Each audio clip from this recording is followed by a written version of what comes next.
నమస్తే టీఎన్టీ తెలుగు వరల్డ్కు స్వాగతం. అష్టలక్ష్ముల ప్రతిరూపమే వరలక్ష్మి అమ్మవారు. అమ్మవారిని పూజిస్తే అష్టలక్ష్ముల అనుగ్రహం కలుగుతుంది.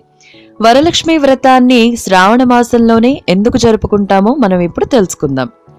శ్రావణ మాసం అంటే మహాలక్ష్మికి ప్రీతిపాత్రం. ఎందుకంటే శ్రవణ నక్షత్రం శ్రీమన్నారాయణుడి జన్మ నక్షత్రం. మరి ఆమె విష్ణుపత్ని కదా. శ్రీవారు జన్మించిన శుభమాసం కాబట్టే ఆ అమ్మవారికి శ్రావణ మాసం అంటే అంత ఇష్టం. వరలక్ష్మి వ్రతాన్ని ఎవరు ఆచరించాలో ఇప్పుడు మనం చూద్దాం. చాలా మంది శ్రావణ మాసం అంతటా మహాలక్ష్మీదేవిని ఆరాధిస్తూ ఉంటారు. అన్ని రోజులు కాకపోయినా శ్రావణ శుక్రవారాల్లోనైనా ప్రత్యేక పూజలు చేస్తూ ఉంటారు.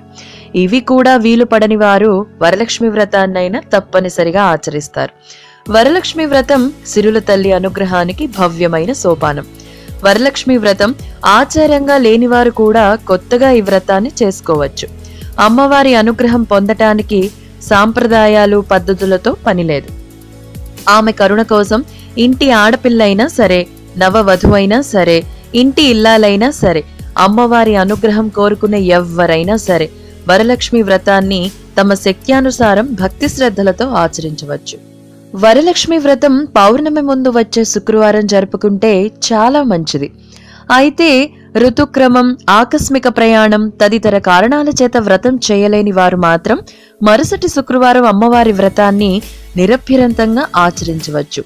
సూతకం వంటి దోషం ఉన్నవారు ఆ ఏడాది వ్రతం చేయకూడదు. నా వీడియో గనక మీకు నచ్చినట్లయితే లైక్ అండ్ షేర్ చేయండి. మరిన్ని వీడియోల కోసం నా ఛానల్ సబ్స్క్రైబ్ చేసుకోండి. నా వీడియోస్ నోటిఫికేషన్ కోసం బెల్ ఐకాన్ని యాక్టివేట్ చేయండి. ధన్యవాదములు.